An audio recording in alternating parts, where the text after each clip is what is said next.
उत्तर प्रदेश बहराइच में जिस प्रकार गोपाल मिश्रा की मौत के बाद मीडिया ने जो रोल अदा किया कि मौत के बाद मीडिया में बड़ी बड़ी खबरें आई कि गोपाल मिश्रा के पैर के नाखून उतारे गए हैं, उसको करंट लगाया गया है और उसके साथ बहुत ज्यादा जास्ती की गई है, जबकि पोस्टमार्टम रिपोर्ट में आया कि उसको गोली मारकर हत्या की गई है। लेकिन मीडिया ने जिस तरीके से गलत तरीके से बताया, इसी को लेकर जो आजकल मीडिया में एक मुस्लिम समुदाय को लेकर एक गलत तरीके से भ्रांतियां पैदा की। महाराष्ट्र के औरंगाबाद के इम्तियाज अली जो पहले पत्रकारिता करते थे लेकिन असदुद्दीन ओवैसी की पार्टी से मेंबर ऑफ पार्लियामेंट है, उन्होंने मीडिया का डीएनए और मीडिया की रिपोर्ट का पोस्टमार्टम किया है। उस मैं देश से कितनी मोहब्बत करता हूँ, भारत को किस नाम से पुकारना है करूँगा। सुधीर चौधरी आज तक या आपके जैसी जहनियत रखने वाले लोग हमें ये बताएंगे नहीं और ना हम सुनने वाले। सुधीर चौधरी साहब, शब्दों का थोड़ा सा लिहाज रखिएगा उसमें। आदाब, नमस्कार, सत श्री अकाल। 23 सितंबर 2024 एक तिरंगा रैली पूरे महाराष्ट्र से हर गाड़ी के ऊपर तिरंगा लहराते हुए हाथ में संविधान लेकर हम मुंबई की तरफ गए थे। बहुत भव्य रैली थी, सारी दुनिया ने उसे देखा। लेकिन उस रैली के बाद मीडिया का क्या रवैया था, इस रैली के ताल्लुक़ से आपने बहुत सारे टेलीविज़न चैनल्स के अंदर और कुछ बिकाऊ यूट्यूब के ज़रिए आपने देखा होगा। मीडिया और मजलिस का एक अलग रिश्ता है। मजलिस मीडिया में जाती नहीं और मीडिया को मजलिस के बगैर नींद आती नहीं। कहीं ना कहीं कुछ ना कुछ ढूंढते रहते हैं कि इनके ख़िलाफ़ क्या लिखा जाए, कैसे इन्हें और बदनाम किया जाए। मैंने इससे पहले एक रिपोर्ट बनाया था कि रिपब्लिक भारत, बहुत बड़ा ग्रुप, हिंदी चैनल, अपनी हदों को पार करते हुए, बेईमानी की हदों को पार करते हुए उस रैली के अंदर लाठीचार्ज के कुछ वीडियोस डाले गए थे। हमारी रैली के अंदर लाठीचार्ज, कहीं दिल्ली के करीब 1.5-2 साल पहले हुई लाठीचार्ज के विजुअल डालकर यह बताया गया था कि देखिए वहाँ पर बम्बई में घुसने से पहले कैसा लाठियों से इन्हें भूना गया है करके। हमने पूरा पोस्टमार्टम करके रिपब्लिक भारत के बिल्कुल रिपब्लिक भारत को हमने पूरी तरीके से उधेड़ दिया था। उनकी सच्चाई देश के सामने लेकर आई। वरना लोग तो यही समझते रिपब्लिक भारत को देखकर कि कैसा देखिए इस रैली के अंदर। लेकिन हमने भी सोचा कि अब हम खामोश बैठने वाले नहीं हैं, जवाब हम देंगे। जी न्यूज़ वाले ने कुछ अपने तौर के ऊपर हमें बदनाम करने के लिए कहीं का वीडियो उठा के डाल दिया और हमारे ऊपर सवाल उठाना शुरू कर दिया, उसका भी जवाब हमने दिए। और आज बारी है आज तक सबसे तेज चैनल की, और उसके एंकर है सुधीर चौधरी साहब। 23 तारीख के दिन रैली निकली, 25 तारीख के दिन प्राइम टाइम में सुधीर चौधरी साहब, बड़े सीनियर जर्नलिस्ट है, इन्होंने 9 मिनट की एक रिपोर्ट तैयार की हमारे रैली के ऊपर। कहते हैं ना कि जहर में मिठास घोल कर कैसे पिलाया जा सकता है, उनकी ये रिपोर्ट देखने के बाद आपको समझ में आएगा। 9 मिनट आपके पास वक्त नहीं होगा, लेकिन ये रिपोर्ट मैं चाहूँगा कि पहले आप वो रिपोर्ट ज़रूर देखें, उनकी सुधीर चौधरी की, जो आज तक के ऊपर उन्होंने दिखाए थे। और उस रैली का पूरा उन्होंने वर्णन किया था, एक्सप्लेन किया था, और उन्होंने बताया था कि एक नया शब्द आया है, इस्लाम और तिरंगा। नया शब्द, इस्लाम और तिरंगा। इसको लेकर उन्होंने पूरा उसका बड़ा ब्रॉडली उन्होंने उसको एक्सप्लेन किया। और उन्होंने कहा कि अब मुसलमान जो है अब अपनी रणनीति बदल रहा है और अपनी नई स्ट्रैटेजी तैयार कर रहा है, और वो अब मुसलमान इस देश का अपने हाथ में तिरंगा ले लिया है। अब सुधीर चौधरी साहब, शब्दों का थोड़ा सा लिहाज रखिएगा उसमें। अब नहीं, 1947 के अंदर जब ये देश आज़ाद हुआ है सुधीर चौधरी साहब, तो हमारे पूर्वजों से पूछा गया था कि आप यहाँ रहना चाहेंगे या पाकिस्तान जाना चाहेंगे। जिन्हें जाना था वो पाकिस्तान चले गए। मेरे पूर्वजों ने कहा कि ये नहीं, ये सरज़मीन हमारी है, इस मिट्टी में हम पैदा हुए हैं और इंशाल्लाह इसी मिट्टी के अंदर दफन होंगे। 1947 को जब देश आज़ाद हुआ और हमें तिरंगा मिला, तो उसी दिन से इस मुल्क के मुसलमानों ने बड़े गर्व से, बड़े अभिमान से, बड़े फ़ख्र से उस तिरंगे को अपने हाथ में ले लिया। किस बुनियाद के ऊपर सुधीर चौधरी साहब आप ये कह रहे हैं कि अब मुसलमान अपने हाथ में तिरंगा उठा रहा है करके? सुधीर चौधरी साहब ने इसके ताल्लुक से क्या कहा है, पहले ये सुन लीजिएगा। आपके लिए एक नया शब्द हम लेकर, और आज का नया शब्द है इस्लाम और तिरंगा। और आज इस्लाम और तिरंगे की हर जगह बात हो रही है हमारे देश में। ये नया एक कॉम्बिनेशन आया है, इस्लाम तिरंगा। सुधीर चौधरी साहब, मुझे पता नहीं है कि आप चश्मा लगाते हैं या आपके एडिटर्स चश्मा लगाते हैं नहीं लगाते हैं, या इन्हें आँखों का कुछ प्रॉब्लम है, इन्हें सच्चाई दिखाई नहीं देती है। आपने अपनी रिपोर्ट के अंदर कहा कि 12,000 लोग इस रैली के अंदर मौजूद थे। मुझे मालूम है आपने एक आंकड़ा कहाँ से उठाया है। यहीं के हमारे औरंगाबाद के टाइम्स ऑफ इंडिया के अपने आप को सेक्युलर कहने वाले एक रिपोर्टर ने डाल दिया कि 12,000 थे करके। या तो इन्हें चश्मे की ज़रूरत है, आपके एडिटर्स को, या आपको भी चश्मे की ज़रूरत है। हज़ारों की तादाद के अंदर गाड़ियाँ थी, तो आप अंदाज़ा लगा सकते हैं कि कितने लोग रहेंगे। तो एक तरफ आप ये कहते हैं कि 12,000 लोग सिर्फ सड़कों के ऊपर निकले थे, और दूसरी तरफ आपने ख़त्म करते करते अपने ये कहा कि देखिए कितना बड़ा जन सैलाब रास्ते पर उमड़ पड़ा है। सुधीर चौधरी साहब, अगर 12,000 लोग इकट्ठा हुए तो वो जन सैलाब नहीं होता है। अगर लाखों की संख्या के अंदर अगर लोग निकलते हैं तो उसे जन सैलाब कहते हैं। आपने सुधीर चौधरी साहब क्या कहा है इस बारे में, जरा खुद सुन लीजिए। लेकिन महाराष्ट्र में जब देश के 21 करोड़ मुसलमानों में से सिर्फ 12,000 मुसलमान सड़कों पर उतर आए, तो इन दृश्यों ने हर किसी को हैरान कर दिया। और अब लोग कह रहे हैं कि अगर देश के 1% तो छोड़ दीजिए, देश के 0.01% मुसलमानों के सड़कों पर उतरने से अगर ऐसा जन सैलाब आ सकता है, तो अगर 1% मुसलमान सड़कों पर उतर आए तो देश में क्या स्थिति हो सकती है, आप कल्पना कीजिए। आपने कई सवाल इस वीडियो के जरिए उपस्थित किए हैं। उसमें आपने कहा कि आज का मुसलमान राष्ट्रवाद, तिरंगे से अपने आप को जोड़ रहा है। इससे पहले कभी ऐसा देखा नहीं गया है करके कि इतने सारे तिरंगे लेकर मुसलमान निकले हैं। सुधीर चौधरी साहब, मैं औरंगाबाद में 10 साल से लोक प्रतिनिधि हूँ, आमदार था, एमएलए, फिर उसके बाद एमपी बना 5 साल के लिए। और उससे पहले भी बड़े गर्व के साथ जब भी 15 अगस्त हो, 26 जनवरी हो, बड़े फ़ख्र के साथ इस मुल्क के मुसलमानों ने हमेशा तिरंगे का एहतराम किया है और इंशाअल्लाह आगे भी करते रहेंगे। इन 10 सालों के बारे में मैं अपने बारे में ये कह रहा हूँ जिस पर शायद आपकी नज़र कभी पड़ी नहीं है। हर 15 अगस्त को यौम आज़ादी के मौके के ऊपर और 26 जनवरी को जब हम रिपब्लिक डे मनाते हैं, तो मैं पिछले 10 सालों से बहुत बड़ी तिरंगा रैली निकालता हूँ। हम बड़े फ़ख्र के साथ सभी लोग जमा होते हैं, हम झंडा, हमारा गर्व से हम वहाँ पर सलामी देते हैं, और उसके बाद शहर के गलियों से, रास्ते से होते हुए ये तिरंगा रैली पिछले 10 सालों से हम लोग निकाल रहे हैं। हज़ारों की तादाद के अंदर, 12,000 नहीं, हज़ारों की तादाद के अंदर लोग अपने हर गाड़ी के ऊपर तिरंगा लगाकर, और उसमें कई सारे ऐसे होते हैं कि जिनके सर के ऊपर टोपी होती है, दाढ़ी वाले हैं, आप देखकर, हुलिया देखकर पहचान सकते हैं अरे ये तो मुसलमान है करके। इसमें तो इन 10 सालों के अंदर कभी आपको नज़र नहीं आया कि हम तिरंगा आज नहीं उठा रहे हैं, हम तिरंगा बहुत पहले से उठाते आ रहे हैं। और मैं ही क्या, मेरे पार्टी के अध्यक्ष अपने दफ्तर में तिरंगा लहराते हैं, कभी आपके ऊपर नज़र नहीं पड़ी इनके ऊपर? मुल्क के हर मुसलमान बड़े फ़ख्र के साथ इस तिरंगे को लहराता है, अपने दिल से लगाए हुए है, और आप कहते हैं कि अब मुसलमान तिरंगा उठा रहा है।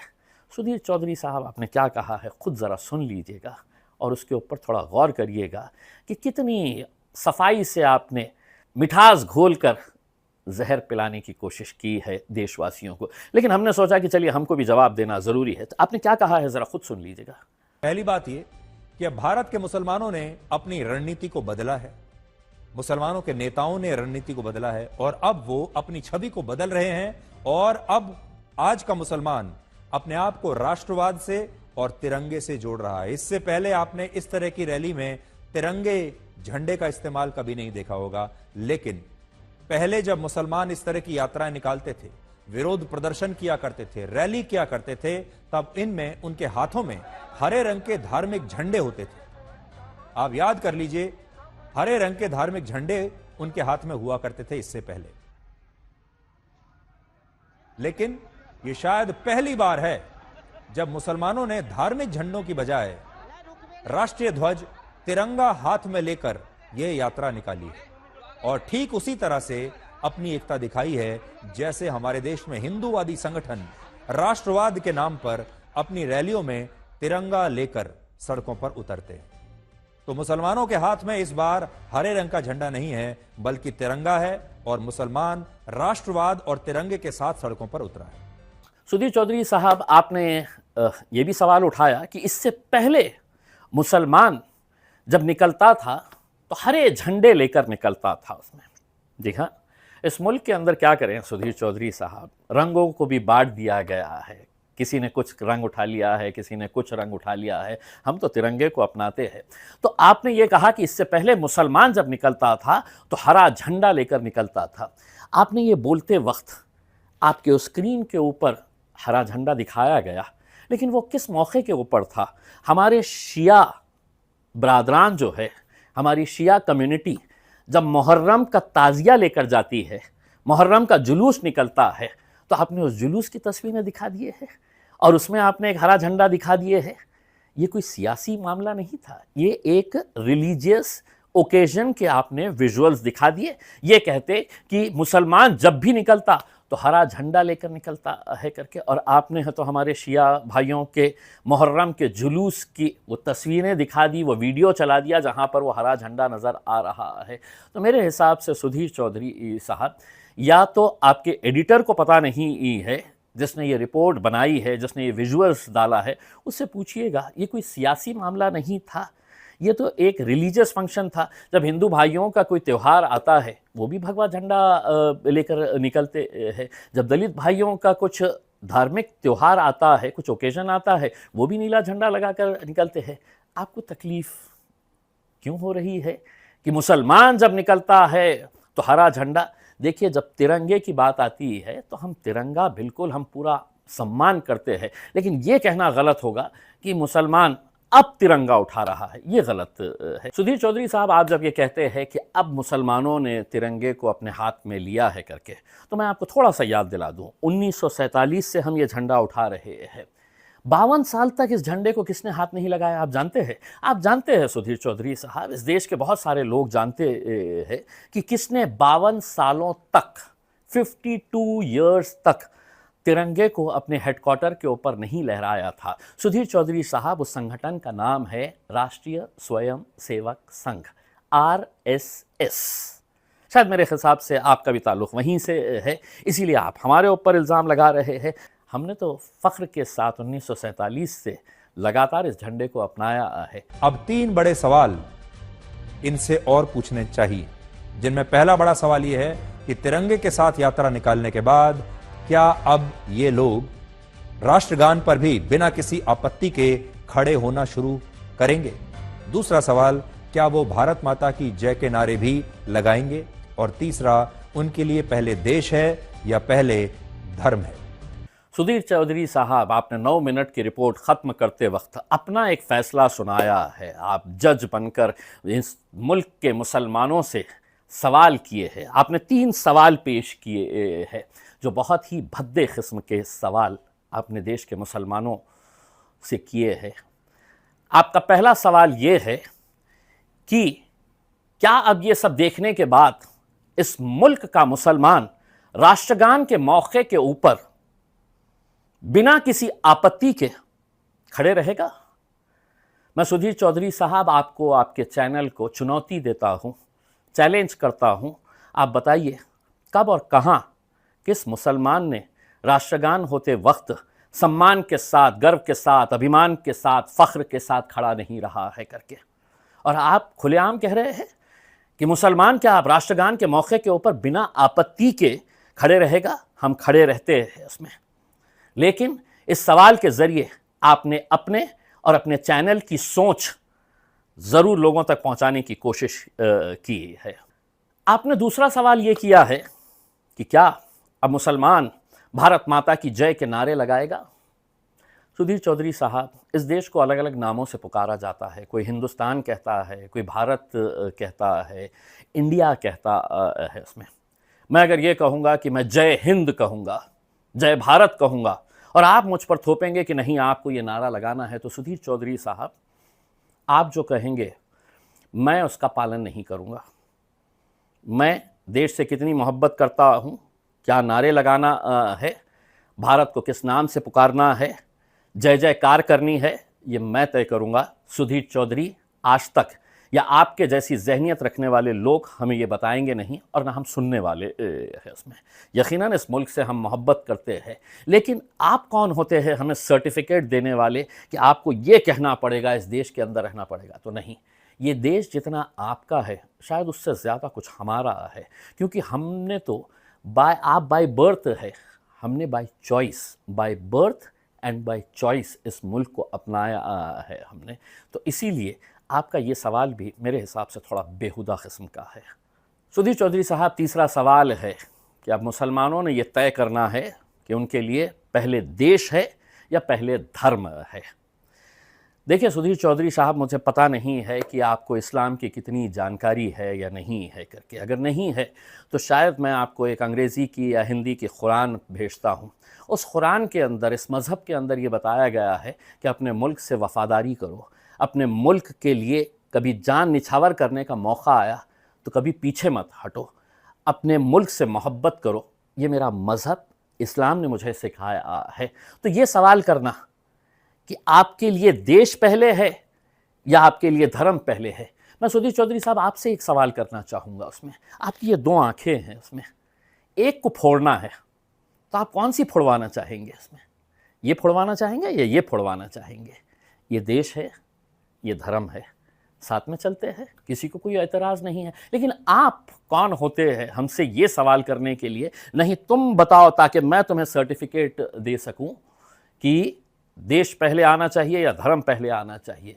देश भी हमारा है, धर्म भी हमारा है। आप अपने हिसाब से अपने धर्म का पालन करिए, हम अपने हिसाब से धर्म का पालन करेंगे। हाँ, लेकिन पत्रकारिता करते वक्त सुधीर चौधरी साहब थोड़े ईमानदार शब्दों का इस्तेमाल करिएगा। और ये है कि एक तो बात यह है कि अब पिछले कुछ वक्त से हम देख रहे हैं कि मीडिया जो जहर घोलना चाहे वो घोल रहा है उसमें। लेकिन अब हमने तय किए है कि आपके हर सवाल का हम यूट्यूब के ज़रिए, फेसबुक के ज़रिए, इंस्टाग्राम के ज़रिए हम जवाब देते रहेंगे। आपने जो रिपोर्ट बनाई थी ना सुधीर चौधरी साहब आज तक की, देख लीजिएगा, 25 तारीख के दिन आपने बनाए थे, कुछ लाख तक भी नहीं पहुँचे हैं। हमारी रिपोर्ट जब आएगी उसको 3 दिन के बाद देख लेना कि कितने मिलियंस तक लोग इसे देखेंगे, क्योंकि हम उनको सच्चाई परोस रहे हैं, आप उन्हें झूठ पेश कर रहे हैं। और हाँ सुधीर चौधरी साहब, मैं तो पॉलिटिशियन हूँ, राजनीति के अंदर हूँ। बहुत सारे लोग मुझसे कहते हैं कि क्यों ये मीडिया के चक्कर के अंदर पड़े हुए हैं, आपके पीछे पड़ जाएंगे। मैं ये कहना चाहता हूँ कि मेरी शोहरत किसी अखबार या टीवी की मोहताज नहीं, सीने से लगाए फिरते हैं मुझे मेरे चाहने वाले। इसीलिए डट कर खड़ा हूँ और डट कर आपके हर सवाल का जवाब मैं देता रहूँगा। बहुत बहुत शुक्रिया आपका। Thank you.